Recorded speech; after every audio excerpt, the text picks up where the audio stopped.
two roads diverged in a yellow wood. And sorry I could not travel both, and be one traveler long I stood, and looked down one as far as I could to where it bent in the undergrowth. Then took the other just as fair, and having perhaps the better claim, because it was grassy and wanted wear, though as for that passing there had worn them really about the same. And both that morning equally lay, and leaves no step had trodden black. Oh, I kept the first for another day. Yet knowing how way leads on to way, I doubted if I should ever come back. I shall be telling this with a sigh, somewhere ages and ages hence. Two roads diverged in a wood, and I took the one less traveled by. And that has made all the difference.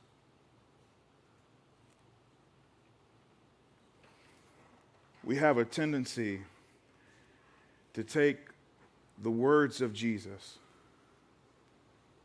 and make them complicated. We have a tendency, and let me speak on behalf of not just our church foundation, but let me just speak on behalf of all churches, which could be a scary thing. But let me just make an admission that sometimes what we've done is we've taken the words of Jesus, the teachings of Jesus, the thoughts of Jesus, and we've said, hey, you know what? Even though, Jesus, you showed up to simplify things, even though that's what you wanted to do, you want to make it crystal clear what you needed from us and what we should understand about you, and you made it as simple as possible. We've taken those things as a church often, and we've kind of made them much more complicated than they need to be. When at the end of the day, Robert Frost is on to something that at the end of the day, the real true deal here is Jesus just said, hey, I want to paint you a picture. One path is going to go one way, and another path is going to go another way. And what I want to do is I want to tell you what's going to be on each of those paths. And at the end of the day, you're going to have a really clear picture of what's at the end of the path and what's on the path, and then you will get to decide which path do you want to take. Jesus shows up, and it's just supposed to be a really simple thought. And yet we jump in sometimes, and we make it the most convoluted mess you could ever imagine. We say, well, it's really not that simple, though, people. It's really not that simple. Even though Jesus came to give us two options, two paths, and he was going to tell us what's not only at the end of the paths, what's on the paths, it's really much more complicated than that. It must be. It cannot be that simple. It is. There's a moment in the life of Jesus when he makes the decision, I need to begin teaching the world this path piece. And it's the very beginning of his ministry. If you have been with us this summer, then you saw the very beginning of this talk that we're going to continue in, where we spent we spent 8 weeks talking in a series called Jesus 101, which was Jesus' first public address. And it wasn't Jesus 101 because it was simple Jesus. It was Jesus' first opportunity to kind of unveil to the rest of the world, hey, this is what I'm thinking. And he did it in what scholars today would call the Beatitudes, or a set of value statements that kind of define, hey, this is what following Jesus looks like. And so we went through that throughout the summer, and then we took a little break, and we've done some other things, and now we're coming back not to the beginning of the talk, but the middle of that talk, in a book called Matthew chapter 6. Now, Matthew was written by a guy named Matthew. This Matthew actually is a friend of Jesus who wasn't a friend of Jesus at the beginning, but is someone that Jesus befriended. Matthew was a tax collector, someone who was robbing his own people. And there's actually a place in the book of Matthew where he tells his own story of how he decided to follow Jesus. And when he decided to do that, Jesus actually got ridiculed for befriending this guy named Matthew. Because Matthew was not a typical religious guy. In fact, he wasn't one of the guys that would have been on the top 10 list anywhere for any kind of religious thought. Maybe top 10 most wanted to get out of our town. That's a list he would have been on. So Jesus takes a little ridicule for befriending this guy. This guy becomes one of the best friends of Jesus and ends up writing a book that chronicles a ton of the life of Jesus and mostly his teachings. And Matthew records this particular middle piece of this first opening teaching session talk that Jesus gives and what we know as the Sermon on the Mount. And in Matthew chapter 6, he records this idea, this truth that Jesus wants to address a truth that is a public admission of a very well-known problem. Let's take a look. Matthew 6:24. No one can serve two masters. Either you will hate one, love the other, or you'll be devoted to the one and despise the other. Super simple. Jesus is showing up and he said, hey, and everybody's listening to him is like, oh, that makes sense. That's right. Yeah, you can't serve two masters. Like, it's just not doable. Like, in our minds, we're like, well, maybe we could try, Maybe we could try to give it a shot. And she's like, no, it's much more simple than that. Here's the deal. You just don't have enough time. All these things. You just can't split yourself between two folks. You're going to be one and the other. That's it. And if you try to do both, I'll go ahead and paint the picture for you. This is what will happen if you attempt to do both. You'll love one, hate the other, be devoted to one, despise the other. Fill in the blank. Here it is. He says, no one can do it. Now, we have to admit that maybe we'd like to, but Jesus says, no, we can't. And the first question I'm sitting here with is, Jesus, you're oversimplifying this statement, right? You're oversimplifying the statement because I don't really believe that it's an extreme, love one, hate the other, devoted to one, despise the other. Those are opposite ends of the spectrum. Jesus, why are you being so extreme? And then Jesus is trying to say, I'm not trying to be extreme. I'm just trying to make this simple. You're the one trying to make it complicated because you don't want to agree with what I'm trying to agree with. And I'm like, Jesus, why are you talking to me like this right now? Okay? This is in my discourse with Jesus, in my head. This is in the Bible, right? And it's like, hey, why do you want to make things so simple? Why do you want to make things so cut and dry? Hey, you can't have two masters. You love one, hate the other. Devoted to one, despise the other. That seems too simple, Jesus. There's got to be some gray area. Jesus understands this, and he decides, you know what, I'm just going to say you know what I'm going to do? You know what I'm going to do? I'm just going to say what I need to say. I'm not going to talk in theory. I'm just going to call it for what it is. You ready for this? Jesus follows that up, and he says, you can't serve both God and money. You can't serve both God and money. Now, I'm sure y'all probably thinking two things. One thing, let me speak on your behalf. I spoke on behalf of the whole church. Let me speak on your behalf too. And you're probably thinking one, two things. What in the world does money have to do with masters? Maybe that's your thought. Or the second thought is, I cannot believe I showed up when they're going to talk about money today. Well, I'm not talking about money today. I'm not preaching about money. I'll be honest with you. I'm preaching about me. And my hope is I preach about me and my issue, that maybe you can pick up on something that might help you.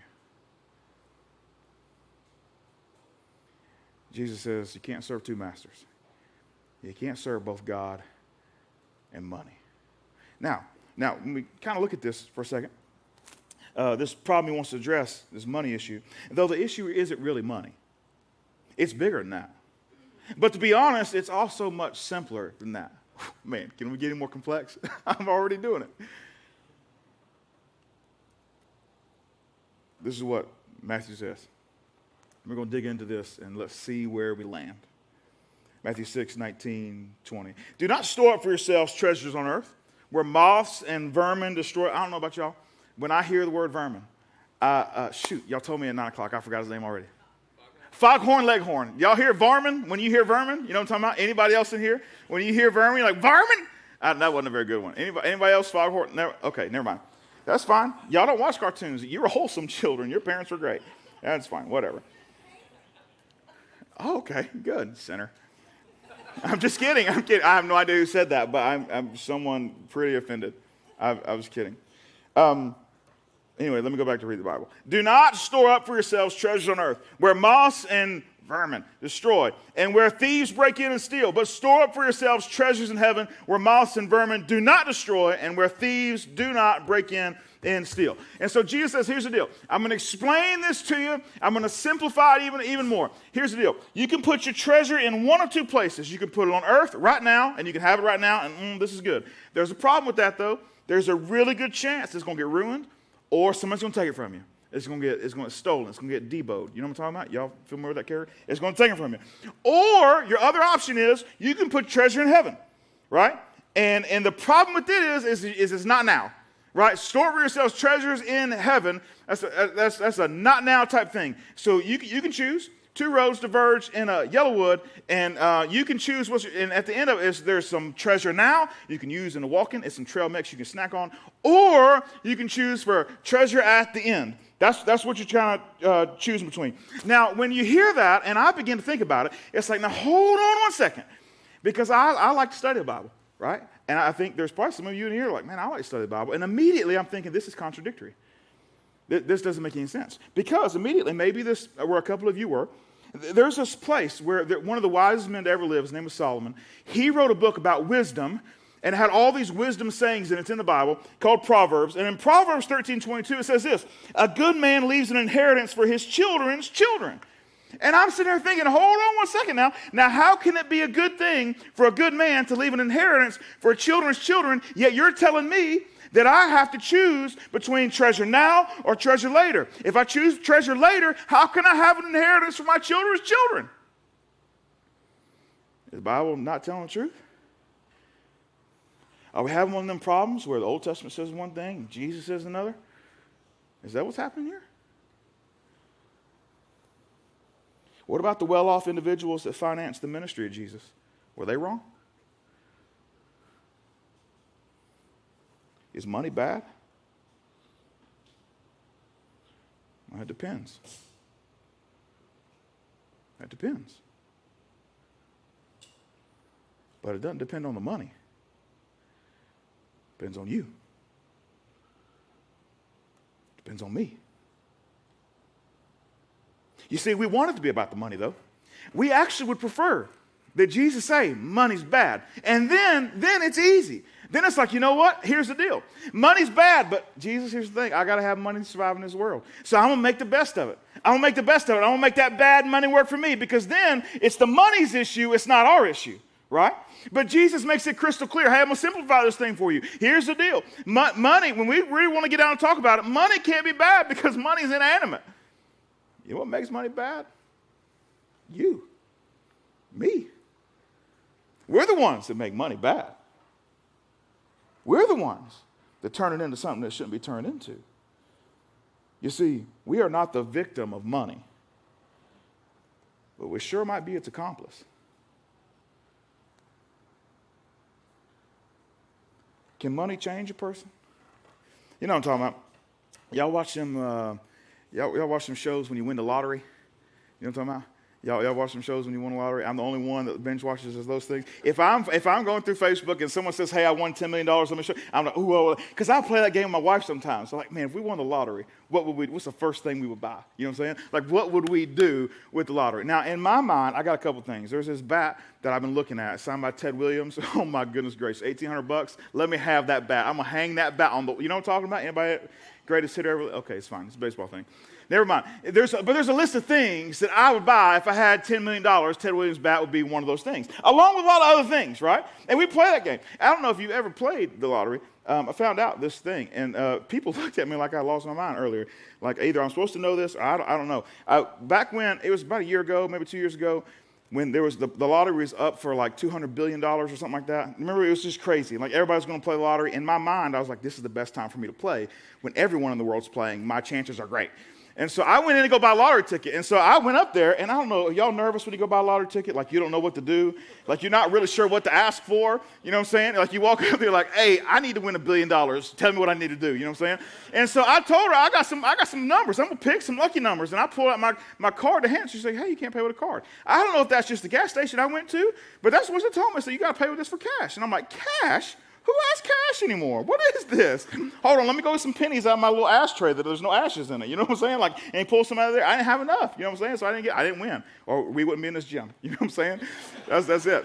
You know what I'm feeling? You know what I'm feeling? Anyway, you know how money can change people? Right? Money can change people. Money can change people.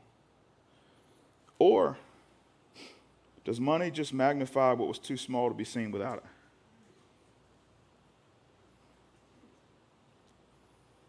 You know, you got these first-round draft picks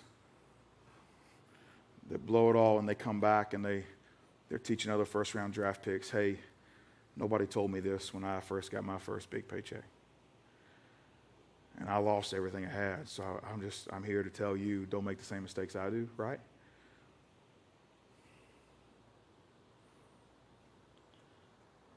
Maybe it magnifies what was too small to be seen without it. That's what Jesus thinks. You see, Jesus says in verse 21, he says, "For where your treasure is, there your heart will be also." Where your treasure is, there your heart will be also. And what he's saying, here's the deal. What you can't do is you can't have treasure now and treasure later. Which again, it brings me back to that same question. What about the inheritance for your children's children then? Right? Because as I'm thinking through it, I'm thinking, okay, so if we want to invest our money wisely, if we want to do that, and we want to leave something for our kids, and we want to actually be so good at it, we leave something for our kids, that's substantial. And I'm thinking, hold on, so if that's a wise thing to do out of the wisdom literature of the Bible, if that's the wise thing to do, why is it that I can't have treasure now and treasure later? And I'm struggling with it. And I'm just trying to figure out, what's the deal? How is this possible?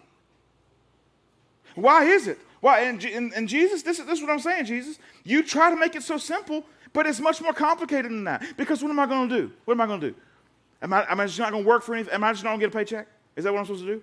I'm supposed to just walk around and I don't know, grow a farm in the backyard of someone. But whose backyard is going to be? I need to buy the backyard first, Or I got to be sneaky, real sneaky. And the husband and wife where'd these tomatoes come from, You know what I'm saying? Don't mind me just picking my tomatoes in your, you know what I'm saying? Like, how are you going to do it?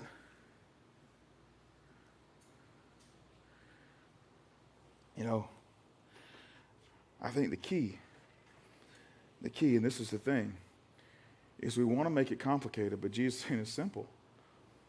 I'm going to read it to you again and see if you hear the key. It's just so simple. And our minds just don't work the way Jesus wants our minds to work, and so he's trying to help us retrain. So I want to read you this one little sentence again, and I just want to see, do you pick up on where the tension is and how Jesus immediately squashes the tension that I'm experiencing right now? And maybe you're experiencing too. Like, okay, what is the answer to this? How can I leave an inheritance for my kids, and how does this work? What is the tension? Is there a right answer? It's really simple, and Jesus says it right here. He says, "For where your treasure is, there your heart will be also." For where your treasure is, there your heart will be also. In other words, here's the problem. The problem is, what do we consider treasure? So if you think that the inheritance for your kids is treasure, what Jesus is saying is you cannot have treasure here and treasure there. You could have an inheritance for your kids here and a treasure there. But if you think this is treasure, you can't have it here. You only get one treasure. You only get one. And you can decide where you want to put it. You can put it here, or you can put it there. You could have an inheritance here, but you can't have a treasure here if you want to have a treasure here. In other words, he's saying, hey, what do you see treasure to be? Do you think it's the inheritance you're building up? Do you think it's the inheritance you're giving away? Is that what your most prized possession is? Is that the thing you're most proudest of in your life? Is that the thing that you've worked and blood, sweat, and tears for decades and decades, and this is your culminating accomplishment, that this is what I get to give away? Is this the thing that you protect against anything else? Is this the thing that causes you to lose sleep at night? Is this the thing that wakes you up in the morning, that gets you going, that gets you to do the extra mile? Are these the things that motivate you? Is this your treasure? Or are all those things motivated by something you can still yet to see because your treasure is somewhere else? That's the question he's asking. Again, money in and of itself is not evil. Now, some people say, oh, well, the Bible says, money is evil. Love of money is evil. But here's the thing. We make it evil. We created it with our own hands. I mean, on day 6, day 7, day 5, day 4, day 3, there's never a place where, and then Jesus said, or God said, let there be Benjamins and make it rain. You know what I'm saying? Like, he didn't create them. He didn't create them. We created it.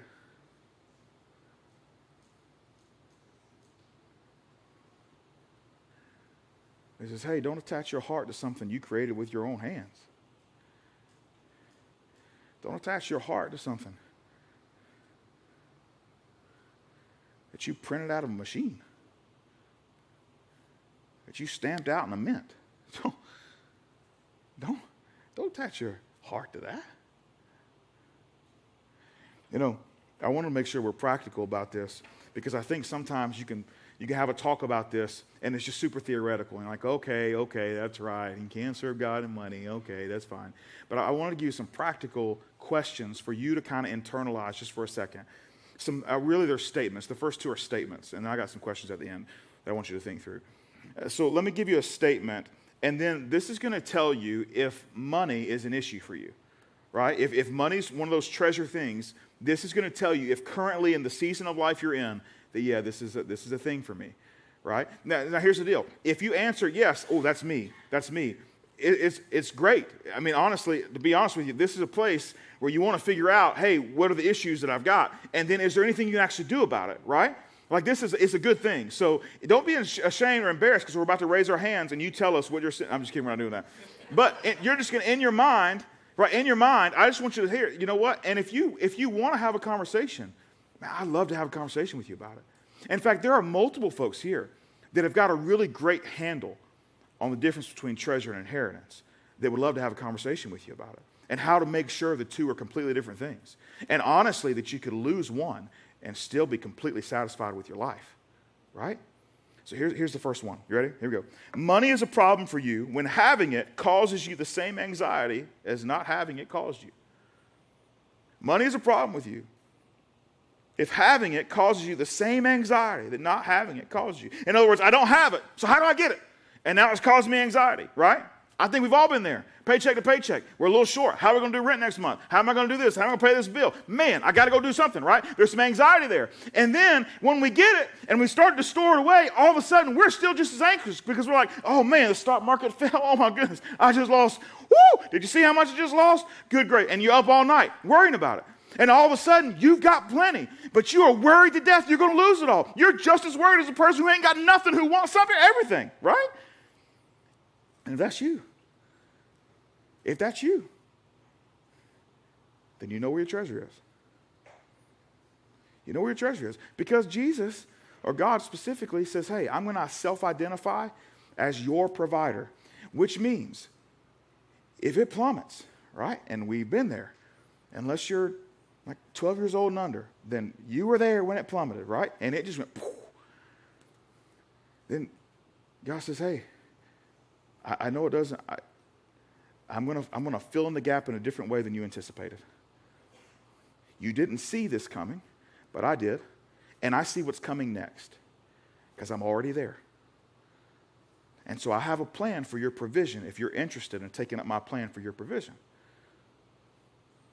Or was this your treasure? Because if this was your treasure, God's saying, I'm not in the game of helping you have a treasure opposite the treasure I want you to have. I don't have a plan to replace your treasure. That's the first statement. Second statement. Money is a problem for you if you think that if you just had more, all of your problems would be gone. In other words, if you wake up in the morning and think, man, if I could just get a promotion that made me X amount more, then I'd be done. Like this would be footloose, fancy free. You know what I'm saying? Like that's where we would be. If that's what you're thinking. Like if I could just get a little bit more a month. If I could just get over this hump. Man, on the other side is smooth sailing. That the only problems I got in my life are all money problems. And once I solve the money problem, I got no more problems. If that's you, that's where your treasure is. That's where your treasure is. Because the truth is, you probably ought to be singing that P. Diddy song. The words of Notorious B.I.G., R.I.P. More money, more problems. Only people under 40 got my joke. It's okay. I'll sing it for you next week, probably. The problem, again, isn't the money. Listen close. The problem isn't the money. It's the heart that holds it. That's where it's at. That really wise guy, Solomon, he also writes this about money. Proverbs 23, 4 and 5. Do not wear yourself out to get rich. Do not trust your own cleverness. Cast but a glance at riches, and they are gone, for they will surely sprout wings and fly off to the sky like an eagle. Every time I read that, I sing, fly like an eagle. Never mind? Nobody else? Okay. He's just saying it's temporary. In other words, he's saying, hey, there's a treasure that God has for you, and that treasure outlasts the rest of this. Because when we put our faith, our hope, and we have that treasure in this world kind of treasure, where it's not just an inheritance, but it's a treasure. And he said, hey, the problem with this is at the end of the day, all this stuff's going to be gone. Right? Like we can pack the coffin, the casket full of Benjamins, but it actually doesn't translate into heavenly currency. You feel me? Like it doesn't work that way. It doesn't work that way.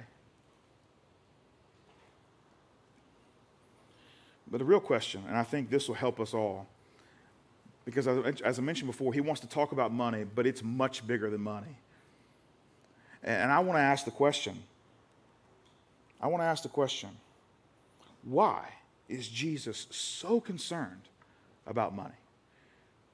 In fact, a large majority, what he like over and over again, he talks about finances, and it just blows my mind.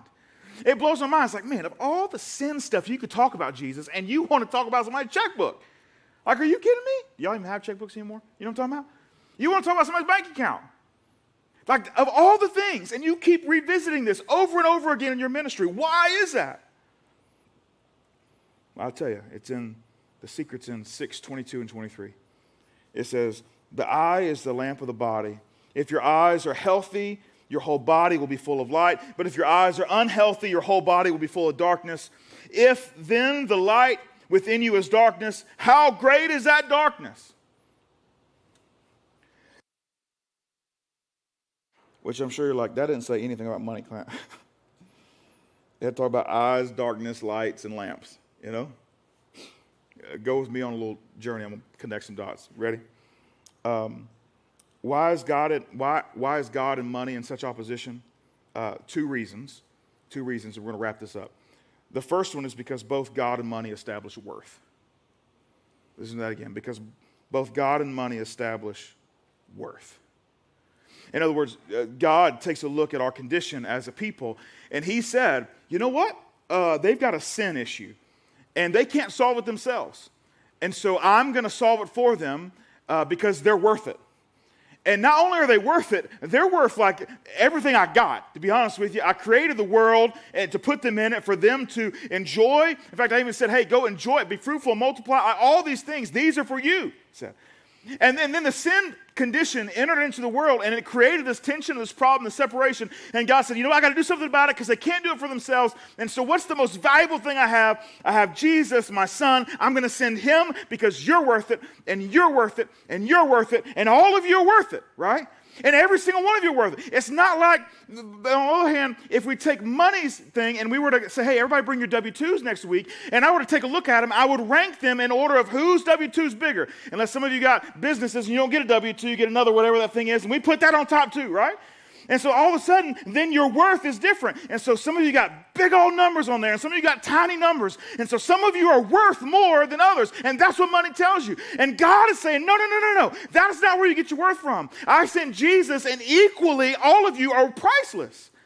And so anything that tries to tell you, or you, how much you are worth, other than the blood of Jesus, I'm against. And that's why it can't be your treasure. Because it means different things here. Yeah, some of you might be able to buy a bigger house and a smaller house. It does not change what you are worth. And so that's why Jesus says, I got to straighten this out. And it's not complicated. It's incredibly simple. Your treasure is where your heart is. You only get one treasure. You get to decide. Is this my treasure, or is this an inheritance I'm going to give away? or is this my treasure? And it's that simple, and the choice is yours. You know, but the passage says, I begin to connect the dots, that the lamp, or the eyes, the lamp of the body. In your eyes, if they're healthy, your whole body will be full of light. But if your eyes are unhealthy, your whole body will be full of darkness. If the light within you is darkness, how great is the darkness? And so when we talk about the eye and being the lamp of the body, it's the way we perceive things. We certainly want to make sure we're perceiving our worth from God's perspective, as opposed to something we've created, a currency we've created. In 2019, there was an auction in where there was the original Olympic Games manifesto was on the auction block.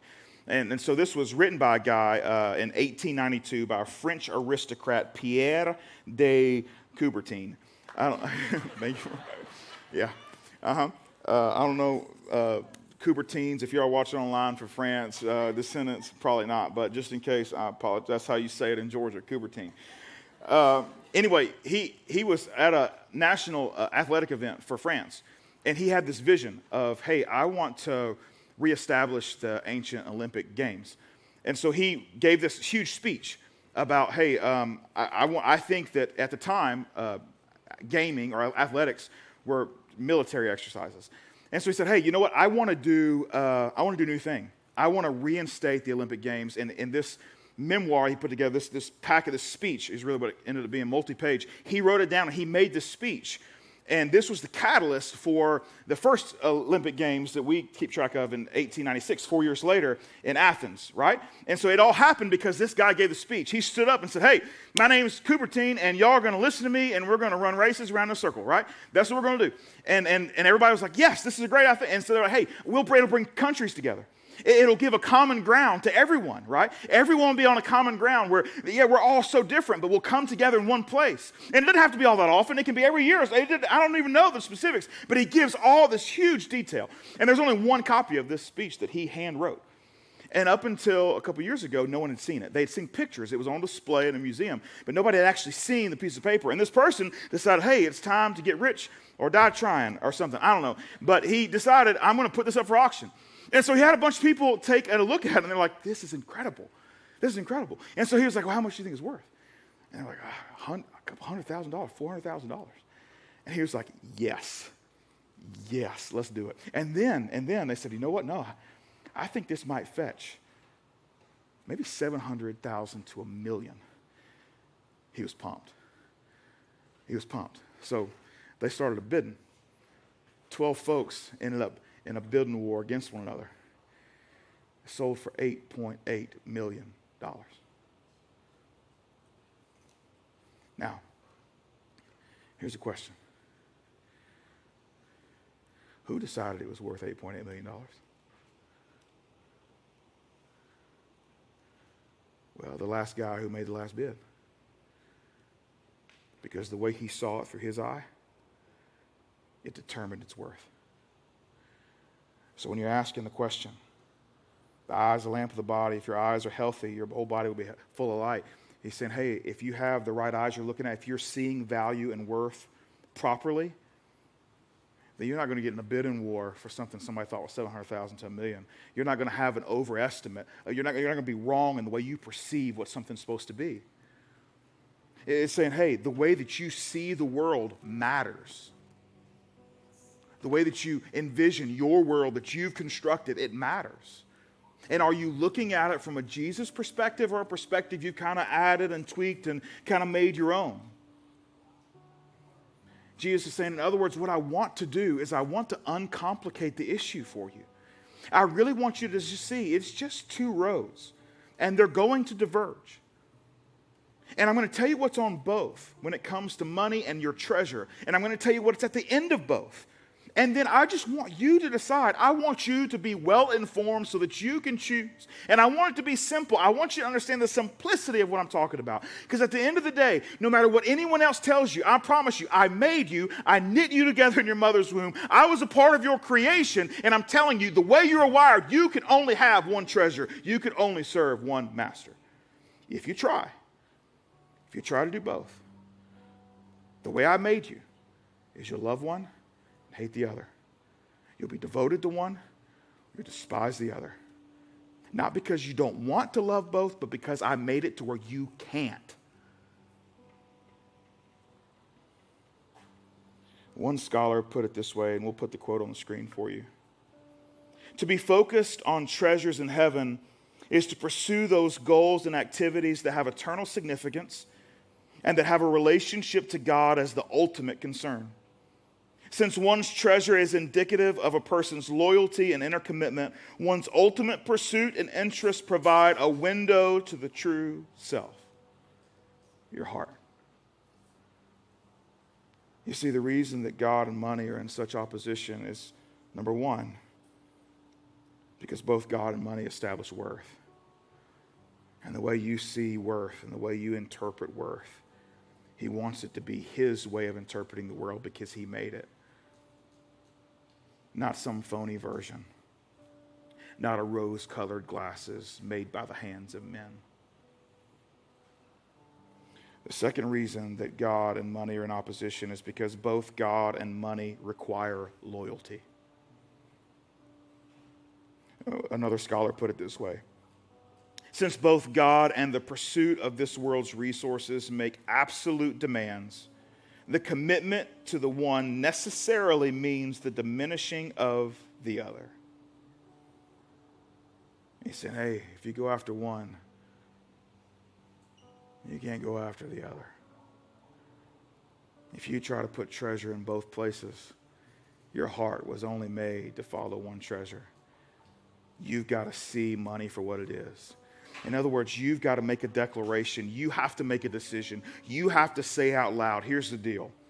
I have value, not because of what my bank account says or because my paycheck says or what anybody else says for that matter, but because of what Jesus did on my behalf and what Jesus did on your behalf and everybody else's behalf, and that gives me my value. And so because of that, the worth that I have in my life comes from the Father. Because of that, I'm going to put my treasure where the most worth is, and that's going to define who I am, and that's what I'm going to live my life as. And with that, I'm going to make sure that the inheritance that I'm trying to leave for my children and my children's children, that it does not define my worth, but I tell it what to do. In other words, hey, here's the deal. You're going to give me a tool, and I'm going to put it to work. In other words, finances, I own you. You don't own me. I define you. You don't define me. And if God gives me a tiny bit or it gives me a whole lot of bit, at the end of the day, it still belongs to me, and I belong to Jesus. So I'm going to use it the way he tells me to. And so you are my slave. You're my master. I'm not a slave to you. You are not my master. And I do not see myself through your lens. I see for you for what you are. That hands just like mine created you. So you won't define me. You won't dictate to me. You won't change my mood or emotions. You want to have influence in the way I live my life and how I value and am satisfied with opportunities that God has given me. You are simply a tool to be used. Because where your treasure is, that's where your heart will be. The truth is, though, that oftentimes it's the other way around. And we do define ourselves with our bank accounts. We do define ourselves with the cars we drive and the houses we're able to purchase, finance. And we get our self-worth from a treasure that's temporary. And for that, I'm guilty. And I want it to be more complicated. I want it to be more gray area. But the truth is, it ain't. It's really simple. Because where my treasure is, that's where my heart is. So I want to give you a couple of questions to ask yourself as we wrap up. And I just want you to consider, okay? I just want you to think to yourself, and how you answer the question, I'm going to give you an action step. So here's the first question. Ask yourself, in the last 30 days, what have I pursued harder, God or money? in the last 30 days, what have I pursued harder, God or money? If the answer is money, then you need to take a next step today. And that next step it's very personal, right? But for sure, we need to have a line in the sand drawn that says, hey, I'm going to mark the day where I've said, you know what? I realized for the last 30 days, and maybe it extends more than 30 days, but 30 days is an easy window for us to think through, that you need to say, I need to make a change. I need to make a change. And here's the truth. Let's put the logic of Jesus to the test. Instead of figuring out how to stop pursuing money, figure out how to pursue Jesus, and let's just see if it diminishes your pursuit of money. Because that's what Jesus said it would do. If you put your treasure in the right place, naturally this will decrease. If you're having trouble with the next step, I'll be at the blue tent and you can come talk with me. Or we can set up a time this week for us to get together and just chat and say, hey, I'm hardcore pursuing it and I for sure need to make a change. And I don't know what. The second question. If you said God, no, I've pursued God more than money the last 30 days. Then my challenge to you is, for your next step, is you need to prepare yourself. Because I believe if you make yourself available, someone will need to have that conversation with you in the next couple weeks. And yeah, they could have it with a pastor or a financial advisor. They go and pay or whatever. But the first conversation might just need to be with a friend. And so you need to make yourself available. Listen for the cue. Listen for the hint that there's some struggle there with how they do their priorities. And then have a little courage to press in. And just believe that you having the right priorities in this season of your life will be of benefit to someone else who's struggling to get things in line. So make yourself available. At the end of the day, every single one of us have work to do when it comes to walking out today. Every single one of us. When it comes to this issue, let's have some courage.